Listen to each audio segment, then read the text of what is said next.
So hello, welcome to the very first Sen Club of the academic year. My name is Celine Nano. I think I know quite a few of you, for those who don't. Hello. Welcome to Economic Society. The Economic Society is the largest academic society here at the LSE, and we put on a wide variety of events across all years, helping them learn and appreciate the subject more. Sen Club is just one of the best aspects of that. It is a wonderful environment where students can interact with academics and interact with research and really just learn more about different areas of economics. So during Sen Club, we encourage students to really think about the concepts presented, to ask plenty of questions and to be curious and inquisitive, because that's just the purpose of economics. So without further ado, I'll pass it on to the head of Sen Club, who will introduce the speaker, and then we will get on with it. Also, small note, at the end, there will be a question and answer period. And in this question and answer, we will ask people to please raise their hand or put questions in the chat. All right, on to you, Sarah. Thank you, Celine. Hi, everyone. I'm Sarah. I'm the head of speaker events and Sen Club at the Economic Society. I just want to say a big thank you Sarah, for we can't hear you right now. Oh, really? Is it because what about now? Is the volume okay? Celine, is it better now? Yeah, there we go. Perfect. Okay, so I'll start over. Hi, everyone. I'm Sarah. I'm the head of speaker events and Sen Club at the Economic Society. I just want to say a big thank you for joining our very first Sen Club meeting of the Michaelmas term 2020. I can see some familiar names and faces. Thanks for coming back. We also have many first-year undergraduate students across all disciplines join us today, and a huge welcome to LSE and the Sen Club. We're more than excited to have Professor Dominic Rohner from the University of Lausanne today. Professor Rohner's research focuses on political and development economics. And today, he will be presenting his research on the impact of UK's representation of the People Act on peace and prosperity. So even though Sen Club, unfortunately, this year couldn't have everyone in the same room where we talk and discuss face-to-face, have drinks and snacks, we hope you enjoy our virtual session just as much. I'd really appreciate it if everyone could mute your microphone when the speaker is presenting, but please keep your cameras on. It just feels more interactive this way, and more importantly, Celine and I believe Professor Rohner as well, will simply want to see your faces. Let me also walk you through the agenda. Professor Rohner will firstly present his paper, and our chat box is always open for you to send in your questions. After his speech, there will be a Q&A session where Professor Rohner would address the questions you send in.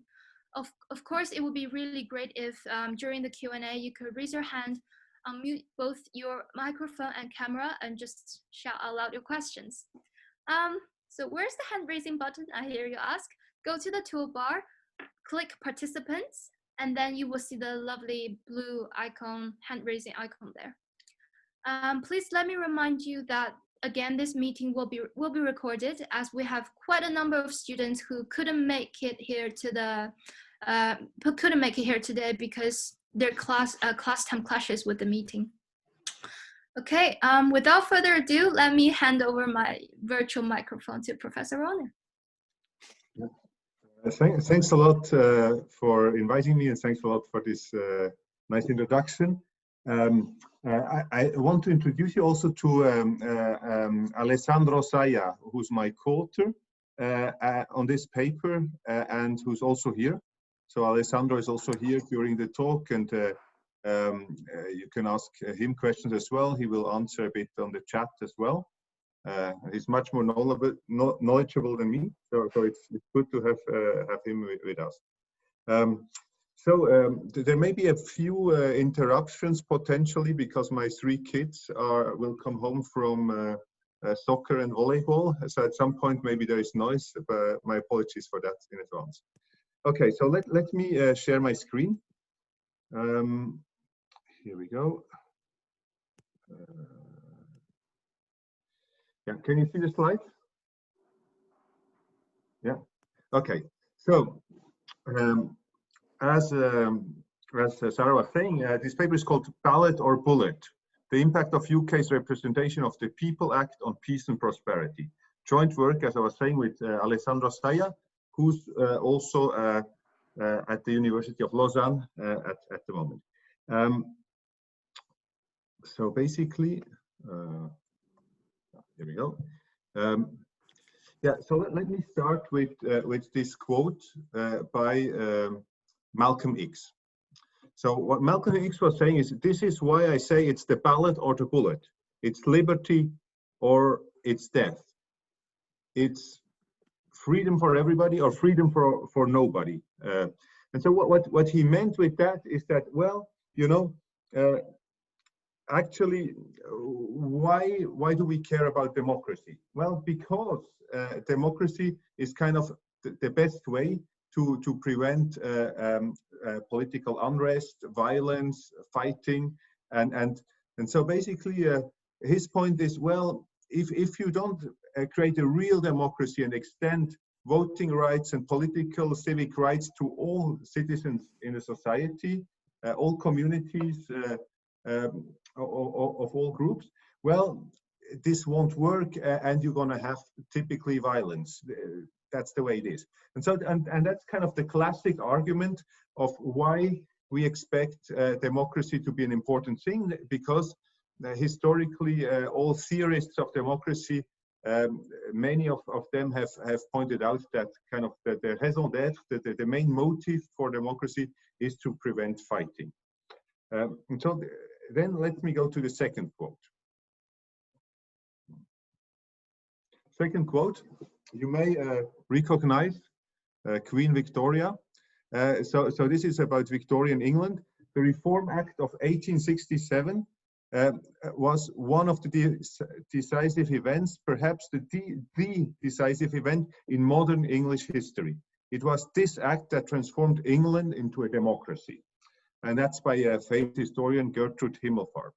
And so basically, what she says is like, this event, the second Reform Act, this Reform Act that we're going to study in our paper today, this was like the path-breaking event in English history that created modern Britain as we know it, and created one of the world's first modern democracies. And so basically, you know, given that the UK also had created inspiration for other countries, this is not just important for UK history, but it's important for the Commonwealth and for kind of a whole range of countries. So this is like a key critical juncture in human history, this Reform Act. And what we do in this paper today is we're going to study what the impact is of this Reform Act. Whether are all these people, all the scholars kind of calling for democracy as a way to end violence, are they wrong, or does it work? Does it curb violence or not, democracy? And if it does, how does it do it? So this is basically what we're going to study. So the motivation for this paper is basically, we're at a very critical situation at the moment. Slightly less than half of the countries in the world are classified as free, as democratic, according to Freedom House. So a bit less than half of the countries are kind of what we would call democracies, like the UK or Switzerland. Then you have 30% that are partially free. You kind of manage democracies that have some democracy, but that have also some vote buying and kind of dodgy politics, and yeah. And then the rest is unfree. I mean, you know, like crazy dictatorships, right? I mean, you know, almost a third. So it's quite shocking, actually. So basically what you see is that we are very far from a situation where all countries are democratic. And overall, if you create some average score of democracy over all countries, what you see is that on average, every year for the last 13 years, more countries have left democracy to go towards autocracy rather than joining it. So for many years in the 90s, in the early 2000s. For many years, there was a general movement towards democracy. Every year we had 2 or 3 new members to the club, and democracy was growing around the world. But now it's not the case. For the last 13 years, if anything, democracy has been shrinking. So, and what's kind of part of the story? Well, part of the story is that 20 years ago, the US, American states, had a lot of soft power. We all watched the Hollywood films with the CIA and the FBI and the American president, etc. And we were quite excited about these films. And basically, the soft power of America inspiring as a melting pot, as inclusive society, inspiring people around the world, has kind of a bit lost, had been a bit lost in the last few years, and China has been rising. So China has been rising very much economically, a lot of political weight, and the kind of Chinese model of governance is somewhat different than the American ones, as we know. And so basically, now the Chinese approach to politics has kind of been put in the world stage as a kind of a credible alternative to the American liberal democracy as we know it. And so many countries now, they say, well, actually, you know, there are democracies like India that are growing less fast than kind of less democratic regimes like China that are growing much faster. And if we look at you know, the high levels of crime in the US and all other kinds of problems, well, do we really want to follow the path of the US, or do we want to follow the path of China? And I had discussions with scholars about this, and they were saying, yeah, you know, why don't we go for autocracy? There are all these problems with the US. And I mean, my answer was, well, okay, there may be problems with the US, but have a look at Northern Europe, you know, Scandinavian countries, Sweden, Norway, Denmark, Finland, Netherlands, Switzerland, the UK. You can think of many countries that kind of have the positive fruits of democracy without having the kind of things that people would criticize in the US, like high crime rates. And so, yeah, but just to set the stage, I mean, basically what we have is that democracy is under fire. Democracy is criticized, and people ask themselves, well, is it worthwhile to really fight for liberal democracy, or could we, I mean, maybe there are not so many virtues of democracy. Well, this contrasts with what scholars have been saying for a long time. So basically, in terms of theory, there are models, game theory models of what democracy does. And maybe the most famous work is by Darren Acemoglu and James Robinson. Do you know them? So Darren Acemoglu and James Robinson are very famous, and they have this work where democracy is a commitment device. Democracy is a way for a regime to credibly commit to give transfers to poorer citizens, and in this way it allows to buy off potential rebellion and civil unrest. And then there is unfortunately, sadly, less famous theory by me and co-authors, Jeremy Lucchetti and Matthias Tönig, where we build a model of democracy as a way to reduce asymmetric information, which gives a lot of kind of nice insights. But in terms of actually curbing conflict, it gives exactly the same predictions as Acemoglu Robinson. So also, if you look at democracy not just as commitment device, but where you see it as a way to reduce asymmetric information, basically you find similar predictions that basically democracy will be a very good way to reduce conflict, tensions, and fighting. So that's what the theory says. Now, we don't have so much evidence on that, actually. There are some papers, I will talk about them, but we don't know so much. And that's why where we come in today, we want to kind of address this gap in the literature and add further evidence on why democracy, what democracy may do in terms of conflict. And what we also don't know is we don't know much about the mechanisms at work. So even if we were to find that democracy would reduce conflict. We would like to know why and how it works. Okay. So what do we do exactly in this paper? In this paper, what we do is we study this milestone UK Second Reform Act of the 1867 in Victorian England in the so-called Age of Reforms. We study this Second Reform Act, and we will exploit some exogenous variation in franchise extension. When I say exogenous, what I mean is kind of random. So you know, like, so do you know who got the Nobel Prize last year in economics? And so what they got the Nobel Prize for was basically that, among others, that they took the methodologies from the doctors and the hard sciences, where you have a treatment group and a control group. The treatment group gets the drug, and the control group gets the placebo. And so what they did, as the Duflo and Banerjee, Kramer, what they did was kind of something similar. They tried to find some exogenous random variation to exploit and see, okay, those guys have the treatment and those guys have the control. And what we do is we're somewhat inspired by this methodology, if you like. So what we do is we want to, in this paper, exploit some kind of random variation, while in some English cities there is an increase of more enfranchisement of voters, while in other UK cities this doesn't take place, and there are fewer new citizens who get voting rights. And kind of exploiting this random variation in voting rights, we can then kind of estimate statistically what is the impact of, on the one hand, having votes, so enfranchisement, on the other hand, on conflict. So that's kind of the general thing we're going to do.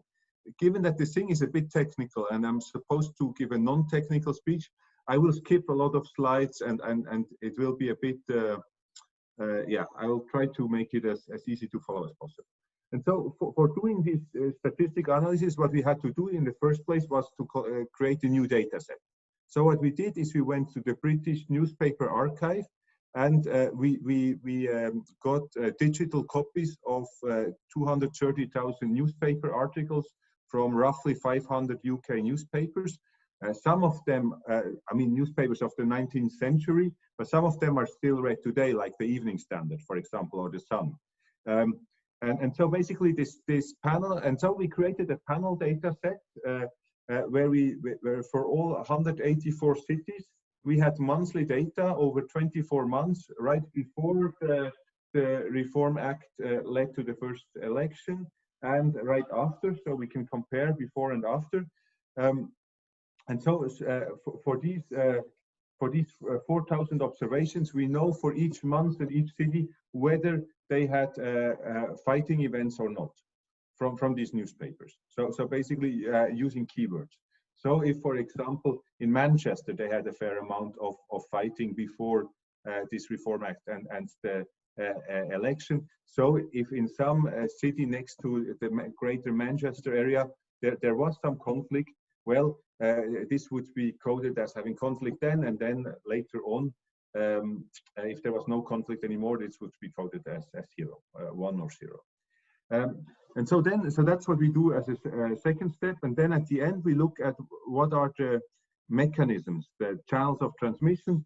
So why do we find a link between franchise extension and conflict? And what we basically find is that, so we're going to look at public spending, political competition, and local economic growth. And what we basically find are the following findings. First finding is we find a very strong effect of enfranchisement to reduce the risk of conflict. So basically what we find is that this franchise extension, which was massive, in this second Reform Act, basically the British eligible population with voting rights doubled. So more than like twice as many people could vote, and so this increased by 89% in the voting rights on average. would translate, according to our estimates, in more or less cutting by half the risk, the baseline risk of conflict. So our risk of conflict was overall a bit over 20%. So in one out of 5 cities on average in a given month, there would be conflict. There would be at least one event of rioting and street violence. After this franchise extension was accomplished, well, this would be cut by half. Then it would go down from 20% to 10% roughly. So it's kind of a very big event, big effect. In terms of mechanisms, we first looked at public spending. So we thought, well, you know, if the fact that you have voting rights now makes you fight less, well, does this mean that you basically, why would that be? Well, the first hinge we had was maybe it's due to public spending. So in democracies, you spend more for citizens. You would kind of, well, you know, if you want people to vote for you, then you kind of care what they think. So, you know, like Boris Johnson did very well in the last elections in Northern England. And now one of the policies is to kind of create more infrastructure in northern English cities, right? And so, you know, that's kind of a natural thing. In democracies, you care about electoral support and you try to make voters happy in order to get re-elected.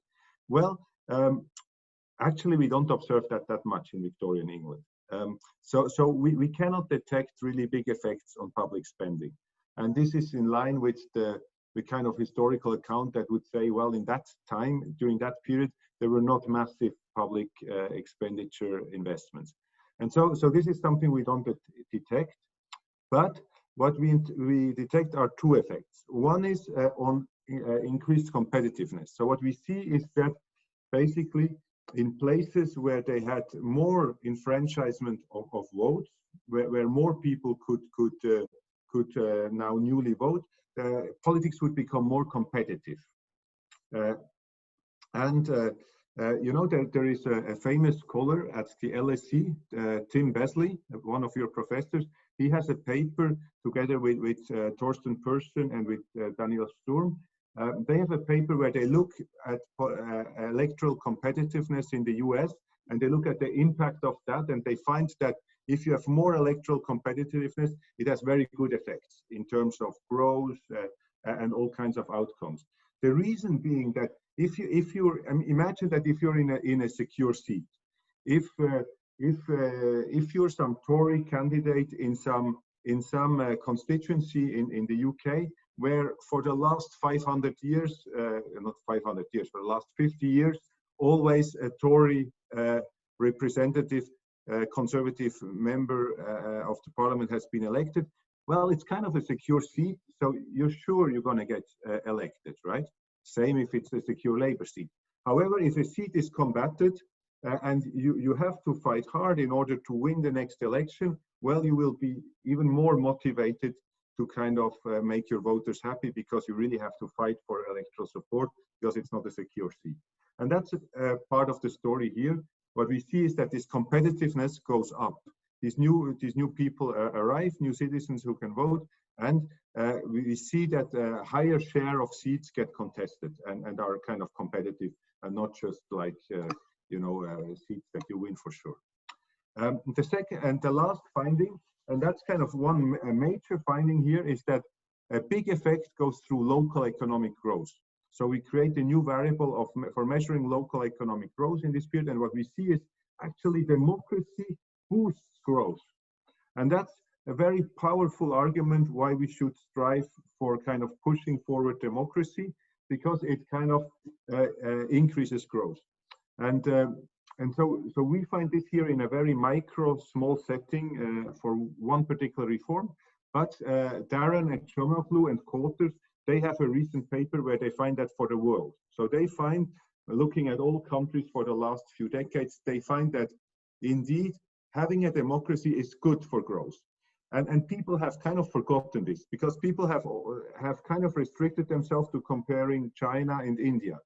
China is less democratic than India, and India grows less than China. And so they were saying, well, you know, comparing China with India, you see that that democracies grow less. But this is not true. This is just like 2 observations out of 5,000 observations, right? It's just by picking random numbers. So it's not like you know, if Switzerland were ever to beat the UK, England in a football game, that wouldn't mean that they're better, right? It may just be one event and not kind of a general event for the whole sample. And so if you look not just at one comparison, but you look at the whole sample, what you see is that democracy creates more local economic growth. And what we find in this paper is this growth boosting effect of democracy is kind of the underlying reason or part of the underlying reason why it also reduces conflict.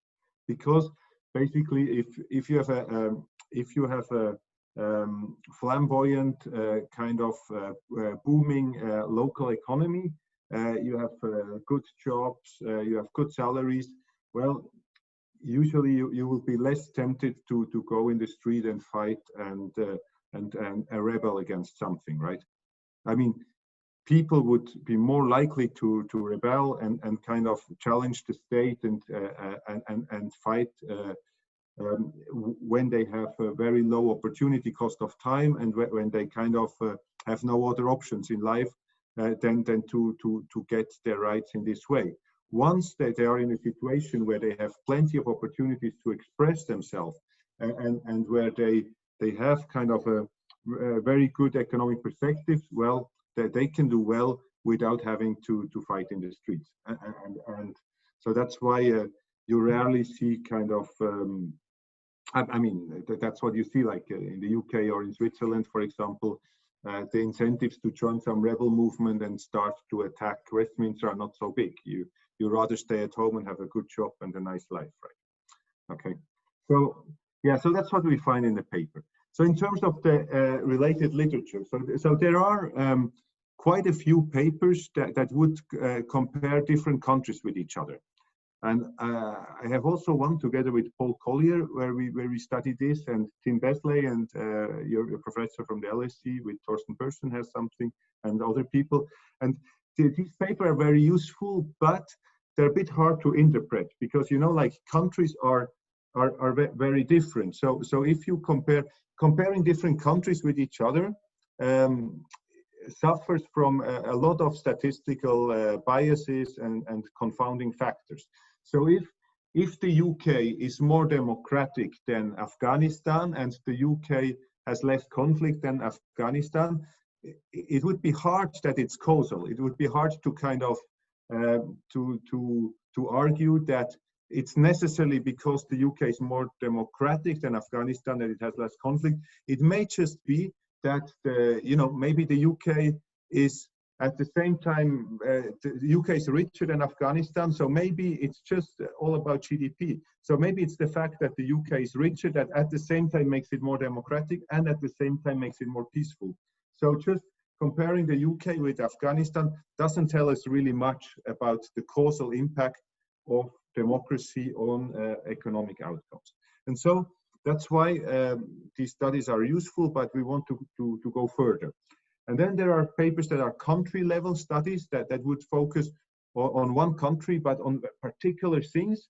So there I have, for example, one together with Hannes Müller, who did the PhD at the LSE, but now is in Barcelona. With him, we study Northern Ireland. And what we do in Northern Ireland, some of you may be from Northern Ireland, I don't know. What we find there is that local power sharing was something that would boost that would boost pacification prospects and would curb conflict. But so again, that's useful, but it's just like evidence for a single situation, and it's not really enfranchisement as we have here, but it's like a somewhat different question. Building grand coalitions and enfranchisement is not the same thing, right? Then there are studies that would look at post-electoral violence. So often elections are kind of plagued by a fair amount of violence. Think of, for example, Tanzania or Kenya. There you had in recent years, for example, elections where basically you would have violence surrounding elections. And so there are papers that study that as well. Other relevant literature is kind of the literature on the general drivers and impact of franchise extension. A fair amount of papers. One of the leaders is Toke Eid, who's a scholar in Cambridge, University of Cambridge. And basically, so this literature is also useful, but they don't study conflict. So to summarize, what's really new in what you're going to see today? What's really new are three things. So it's a novel study of a very large scale, arguably exogenous franchise extension. So what's really cool about this historical episode in the UK, it's large scale. It's like doubling the number of voters. It's huge, right? To enfranchise kind of 90% more people is like something that has rarely been seen before or after. And we argue that it's kind of exogenous, that some part of the enfranchisement has some random component. So in some places, maybe only 30% of people can vote more, and in some places, maybe 150%. And so what we do is we kind of compare the places where more people newly gain their right to vote with places where fewer people newly gain their right to vote. Second kind of new thing is that we create these new data sets that hasn't existed before on conflict in Victorian England. And the third thing is we look at the mechanisms, which again is also new. So let me talk a bit about Victorian age of reform and this period. So the 19th century is often referred to as the British age of reform. During this Victorian time of Victorian England, a series of franchise extensions took place. The first one, which is also quite famous, is called the First Reform Act from 1832, which extended the suffrage from formerly only the aristocrats to now also the middle class. And the goal was to appease violent popular demand. So there was like a big riot, for example, in Bristol right before that, etc. And so one of the goals was to extend voting rights a bit, and in order to curb violence, but it curbed a bit violence, but it wasn't enough because most of the people would still be excluded. And so they did some small reforms a little bit, but because they were a bit scared, right? They were scared to extend the franchise because they didn't want working class people to kind of be able to vote because they were afraid of radical decisions, maybe too much redistribution, etc. And so they didn't trust their working class fellows, and that's why they tried to kind of keep a bit of an elitist democracy for the rich rather than extend it to everybody. And so one of the ways that they kind of tried to keep some people out was that you would only be able to vote if your housing property was worth at least £10 of renting value a year, which was a lot at that time. Not anymore, I understand. But so if you had you had to kind of occupy quite a nice townhouse in order to be able to vote, which was a way to kind of kick out from voting the poorer population parts. And so this kind of precluded the enfranchisement to the working class, and the political protest continued. Then there were some small steps of reforms, but then the really path-breaking reform was at the Second Reform Act from 1867. It was kind of Disraeli that would push for it, but it was a bipartisan bill of all parties, and basically this was like a milestone reform that enfranchised a big part of the urban male, unfortunately only male at that time, working class in England and Wales for the first time. So it was really like a huge extension, as I was saying, almost doubling the number of voters. And this reform bill abolished the £10 per year housing qualification. So even if you lived in a small flat and not in a big house, you would still be eligible. They still were a bit afraid of the poorer elements in society. And so what they did is that there would still be a clause that you would have to pay the so-called poor rates, which were taxes. So if you didn't pay any taxes, you would still not be able to vote. It's not clear exactly where this threshold of wealth is to pay taxes, but from a series of documents, we are led to think that it's somewhere close to £4 housing value. So what basically, in simple terms, what happened is before you had to have a really fancy house of £10 worth to go voting, and now even the smaller, kind of more modest house occupiers with a house of above £4 worth would be able to go voting. Okay, so basically it kind of increased very much the voting base, and you see this graphically. So here you see the different reforms. First, you see the reform of 1832. Do you see the hand on the screen or not? Do you see my cursor? Yeah. Okay. Very good. So you see the first Reform Act, that was quite a big reform, already kind of increasing by a quarter the electorate. Then there were kind of smaller reforms, and then the really big reform is the one we study here in red, which kind of by almost 90% increased the number of voters. What are the cities in our sample? So we have 184 cities in our sample, and here you see the dots. You can count them, you end up at 184.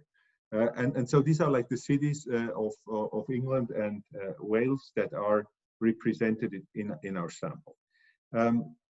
And remember that each of these dots would appear 24 times in our data. So we have 184 cities, and each city would appear 24 times because we have 24 months.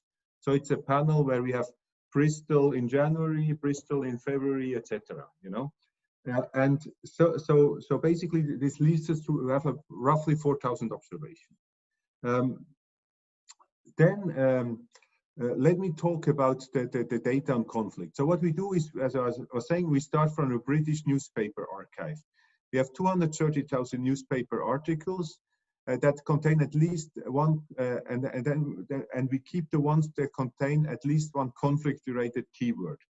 And the sample of newspapers are really 500 biggest newspapers of that time, like London Evening Standard, The Sun, The Scotsman, etc. And then, so with our algorithm, we look at, oh, is this an event about rugby fans hitting each other, or is it like an event of political conflict? And so with these keywords, we kind of find events of political conflict.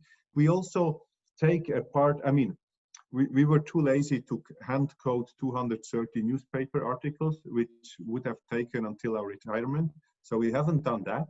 But what we have done is we have taken some random sample of that, and we hand coded it. And what we found is that our algorithm is very accurate in kind of picking up real conflict events and not kind of other stuff. Arose in pubs or so. And so here you see illustrated the dots. The light color, kind of beige dots, yellowish dots, they would be cities with fewer conflicts in the post period, where kind of conflict events would go down after the reform. And the red ones is kind of the ones with more, where it would go down less. It would also go down on average, but less. These are in red, so just to illustrate a bit. And other data we have, then we also have data on the number of enfranchised citizens in the general election. So that's the data that comes from the parliamentary papers, and this data would allow us to know basically. In this city X, we have 30% new voters, and in this city Y, we have 50% new voters, right? And so our data on this level of enfranchisement comes from these parliamentary papers, and then we do some kind of a bit complex methodology, which is called instrumental variable approach, but I won't have time to cover it today. But basically, let me just explain the spirit of it. So the spirit is the following. The problem is that places that have more enfranchisement may be different than other places, right?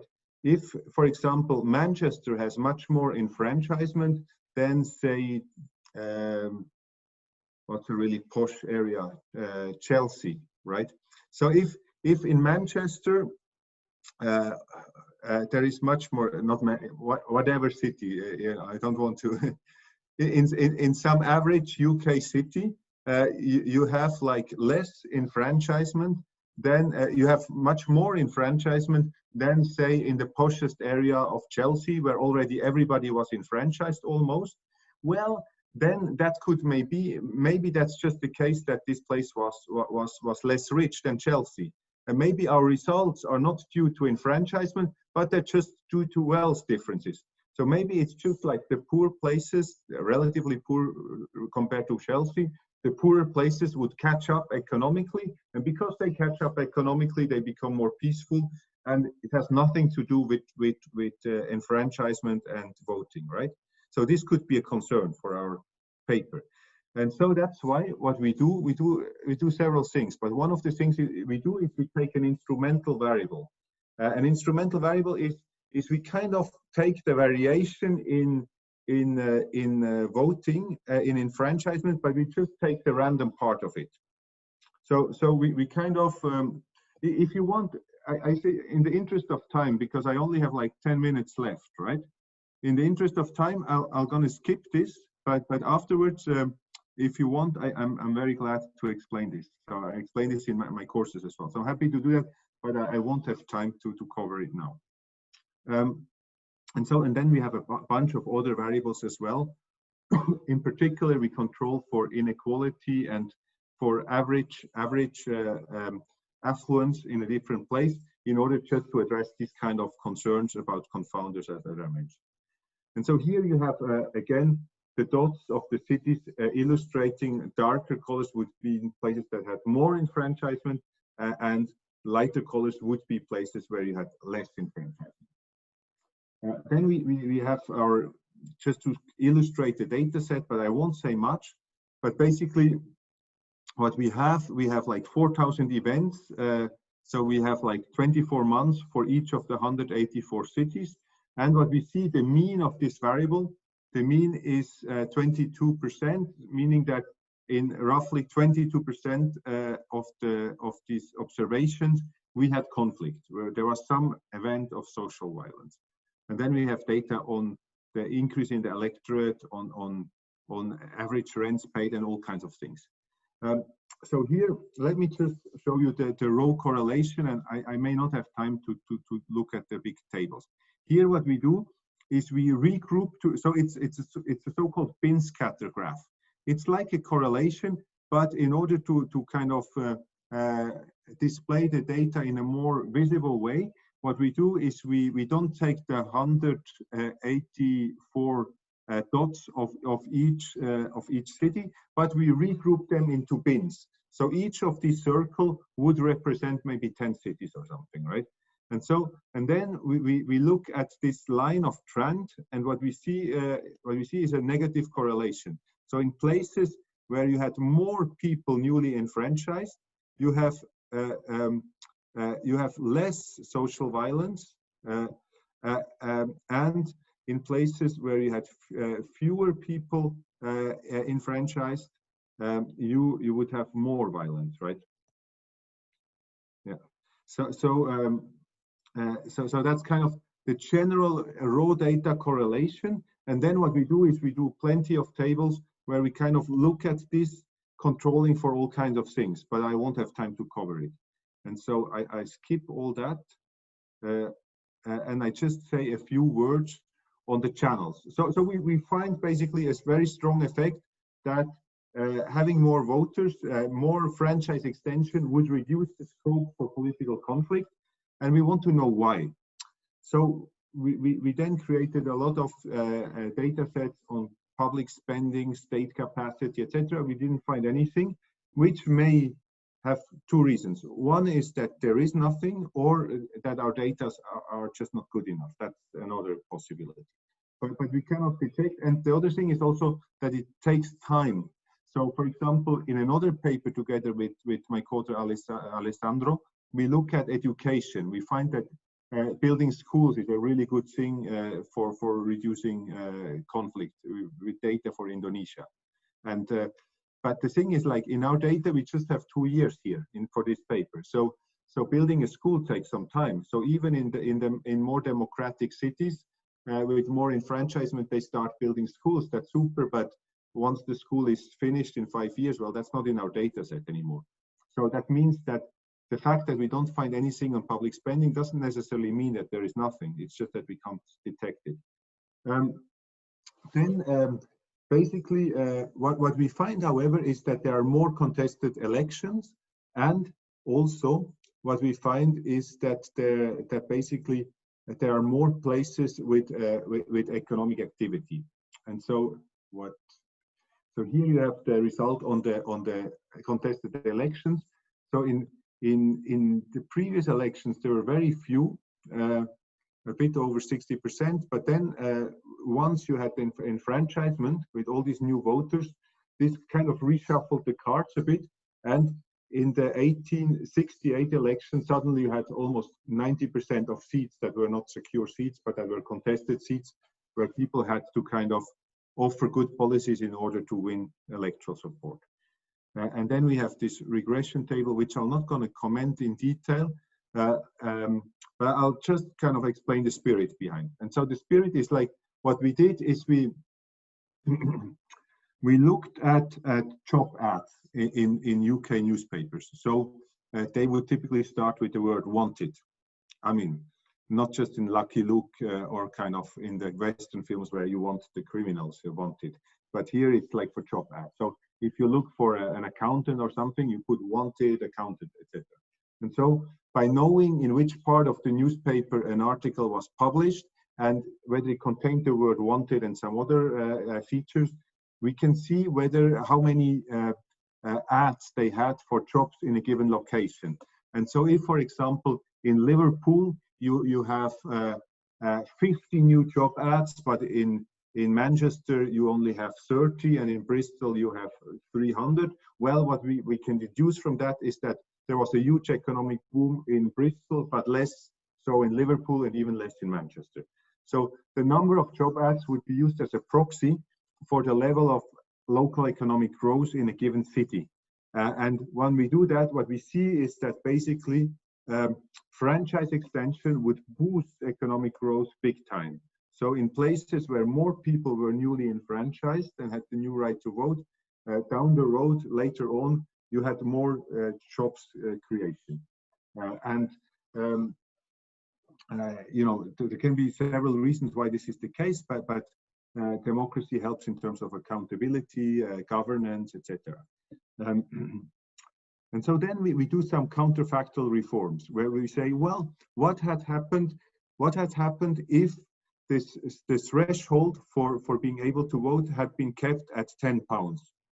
Well, what would have happened is 0, right? Because that's the benchmark. So if they had kept at £10 the threshold of housing value for being able to vote, there wouldn't have been neither an increase nor a decrease in violence, because that's by definition the 0 from before. However, if the members of parliament had the bad idea to double the threshold and only let the ultra-rich vote, well, then what you would have seen would have been an increase of conflict by 5 percentage points, which is kind of a lot because it's like a quarter of the baseline risk, right? However, and if you had cut so the reform, what it did was to cut it to roughly £4, and here you see that it reduced conflict by almost 10 percentage points, so almost like 40% of the baseline risk. If they had been even more extreme, and if they had just given the vote to everybody, all households, the level of conflict could have been cut even more. So the level of rioting and kind of looting for political reasons would have been cut even more. Then what we see is that for economic activity, it's the same. It's just the other side of the medal. So if they had created a super elitist, exclusive democracy for the ultra rich, local economic growth would have dropped by 10 percentage points. With the reform that they did, it increased by 15 percentage points. If they had been even more generous and extended even more, here in black, then it would have further increased economic growth. So basically, so this is a bit kind of the quantification behind. And so let me summarize. So we find strong evidence that franchise extension, giving more citizen rights and voting rights to people, reduce the scope for conflict, civil unrest. And the main mechanism that we detect here is that democratization boosted local economic growth. On a more general level, the results really highlight what we like to call a macro complementarity between fostering peace and fostering development. So, you know, like the problem is that you have kind of in many countries, you have an economic affairs agency that would try to kind of boost trade with other countries, and you have a development aid agency that would hand out cash, but they don't talk to each other. And what we see here is that you cannot, like the lack of democracy and underdevelopment are questions that are linked. You have to look at it together, and you have to kind of take this macro complementarity into account. So if you create policies that promote peace, this will also help development, because unrest is bad for development, right? While if you put in place policies that help the economy, well, that's something that may also help peace.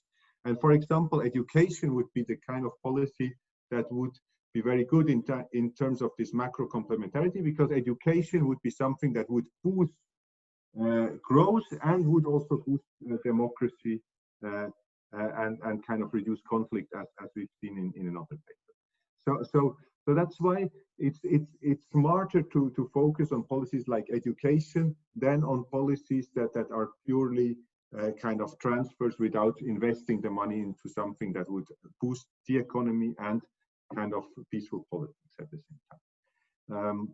Yeah, that's it. Thanks a lot for your attention. Okay.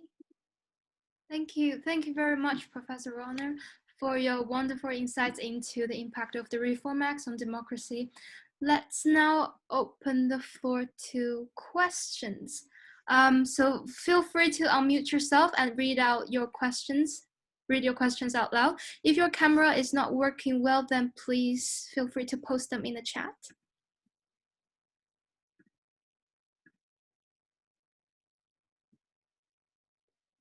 Okay, I can see we have a question in the chat already by, wait a second, by Thomas, who asks, what algorithms are used for the research?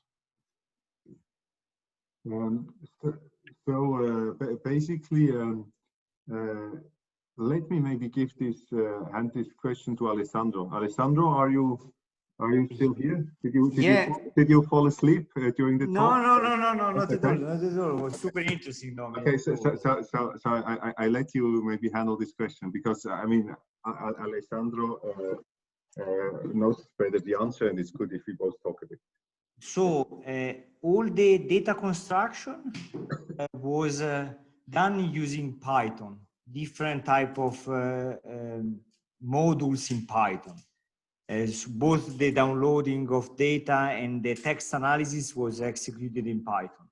Then basically what we did was take the output of Python and then analyze all the data in Stata. I don't know if you are familiar with Stata or not, but basically most of the table that Dominic showed to you today were the output of Stata, where basically you run a regression and you use technical statistics to produce meaningful outcomes. Okay.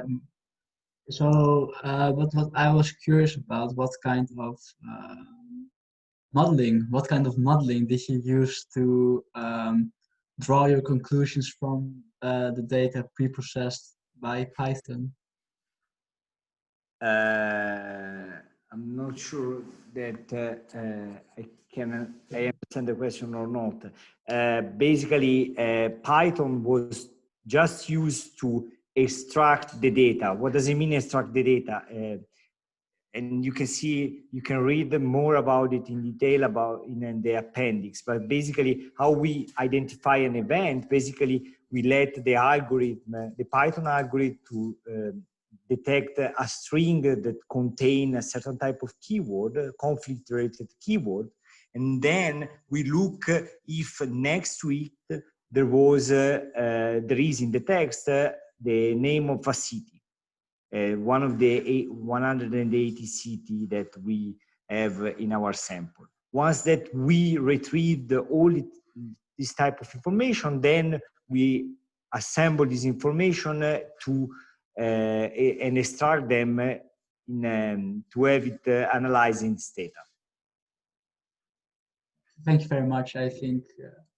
But if you have any further question, Thomas, if you have any further question, please refer to the paper. That there is a very long appendix where we try to address and explain well what is the procedure. And then if there is something that is not clear or you would like to understand better, please send me an email and I will try to help you understand better, okay? Yeah, I would love to. Thank you very much. You're welcome. Thank you very much, Alessandro. Do we have any more questions? I would love to ask a question if there's none other. So listening to this talk is really fascinating to see that with the increase in enfranchisement, we saw more economic growth, less unrest. But the thing is, I'm curious about is that this research was done, or at least the data used was from the Victorian period. How applicable and how representative do you think it is of electoral systems and elections today? Do you think you can apply the same results to today, given that elections are conducted in a more different environment? So basically, I mean, if you run a regression where you look at the link between democracy and conflict today for the last 50 years, you find a negative correlation. So it means that places that have more democracy would see less conflict. So you see, if you look just at the general trend, you see that the democratic countries would have less conflict than less democratic countries. Now, obviously, the difficulty is a question of methodology, right? Because as I was saying, that there are confounders. So the democratic countries may be richer, and maybe that's what makes them peaceful and not democracy per se. And so there are ways to deal with it. One is so-called fixed effects, where we would put some country-specific constant in it that would filter out all kind of country-specific time invariant characteristics, and then there are a few methods where you try to find an instrument, or where you try. So basically, I mean, there hasn't been so much. I think that the research for modern decades for all countries in the world, etc., is not fully conclusive in the sense that there have been these methodological roadblocks that are hard to kind of get by. And that's why this is one of the reasons why we've written this paper, because if the answer was completely known, we would have spent our time doing something else, you know, than writing this paper.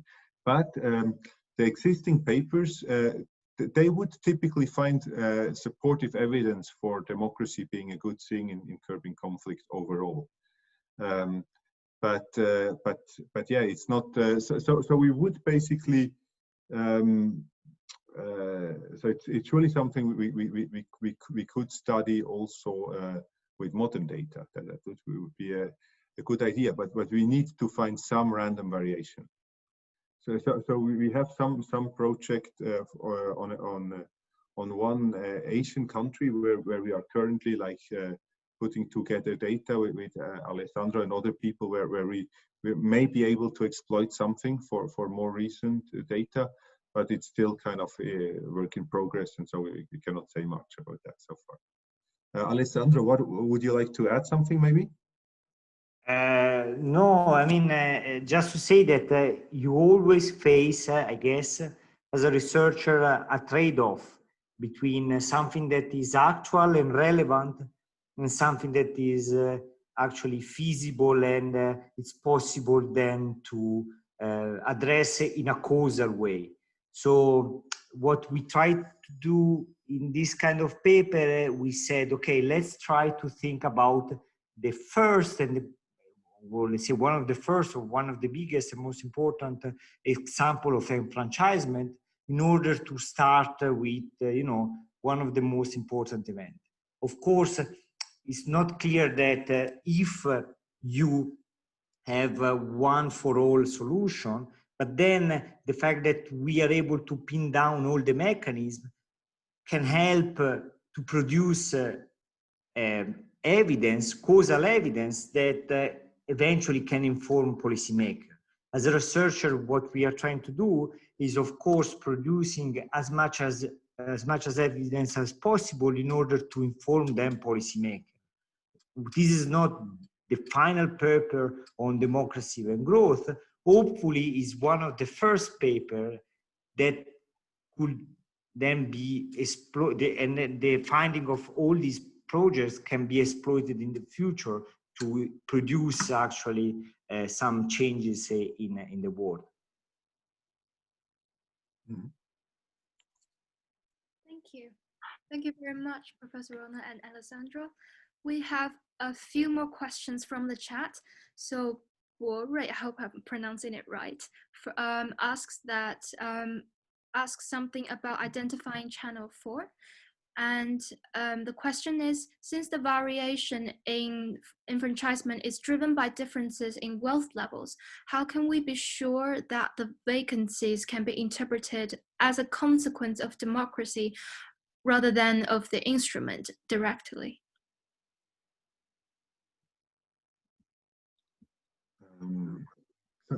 So we did, it's a very good question as well. And so we did recently an analysis where we looked at sequentiality, but I give again the word to Alessandro maybe, no? So. Yes, I mean, can you hear me?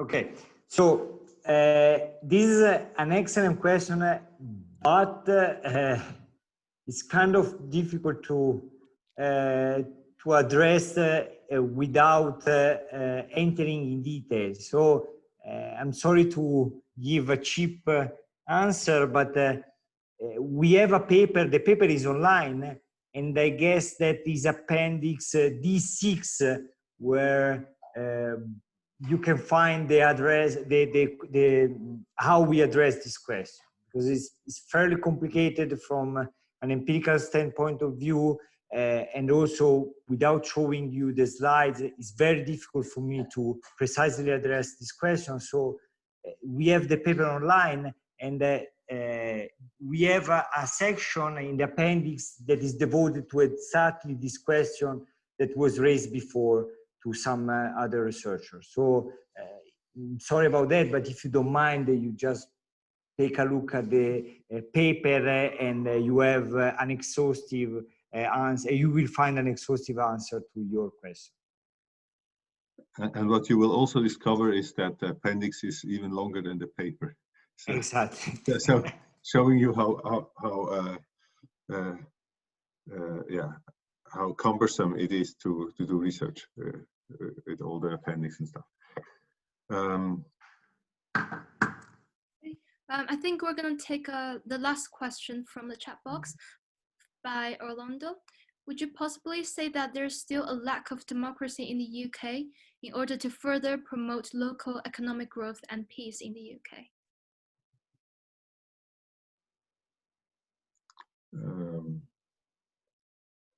Well,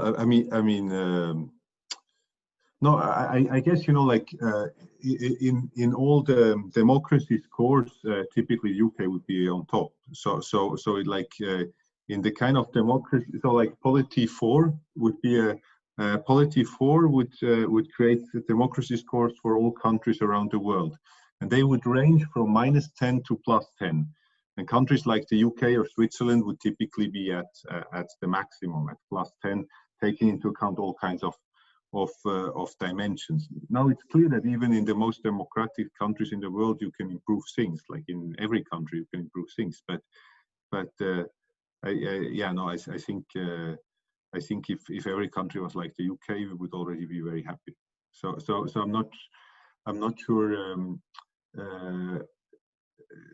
I guess, you know, like if you you know, our field that we study with Alessandro on the economics of conflict in general has kind of had a huge boom in the last 20 years. Many people, we got you know, a big grant from the European Union to study this, and that there's like there are dozens of scholars now that have studied this.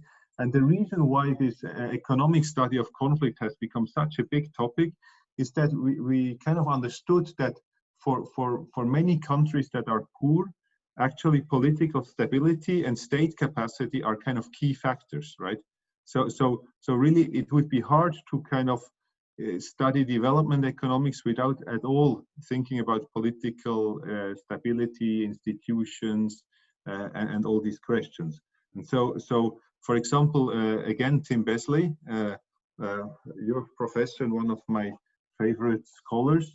So Tim, he has this book together with Thorsten Persson, The Pillars of Prosperity, where they would really kind of stress the importance of state capacity for peace, development, etc. All these things hang together.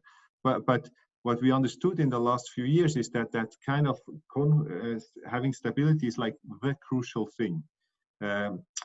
It's very hard to have lasting development without kind of having political stability and good institutions, state capacity, etc.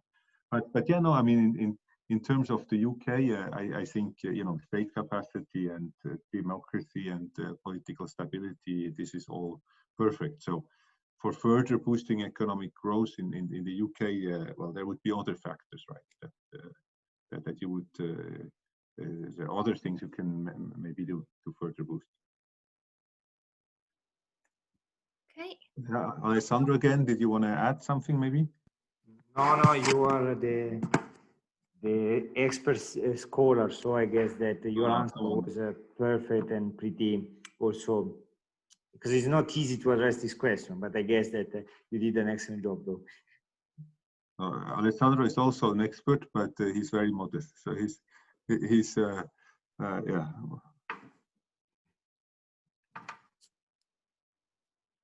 Okay. Thank you so much, Professor Rohner and Alessandro, for joining us today. I guess this brings us to the end of the Q&A session and the end of today's Sen Club. We really have enjoyed your talk. Thank you very much, everyone, for coming. We do have a Zoom social chill till 8 p.m. UK time. Everyone is welcome to stay and have a chat with each other with Celine, our president, and Julian, our deputy head of Sen Club. Next Tuesday, we will have Professor Francesco Casilli from the Department of Economics at LSE, and he will talk to us about worker cooperatives and inclusive growth. So please stay tuned to our Facebook page. Make sure you give it a like and join the Sen Club group on Facebook as well. Again, thank you very much, Professor Rohner and Alessandro, for joining us today. Thanks a lot. Bye, everybody. I have to put the kids to bed. Okay, bye-bye. Bye-bye. Thank you.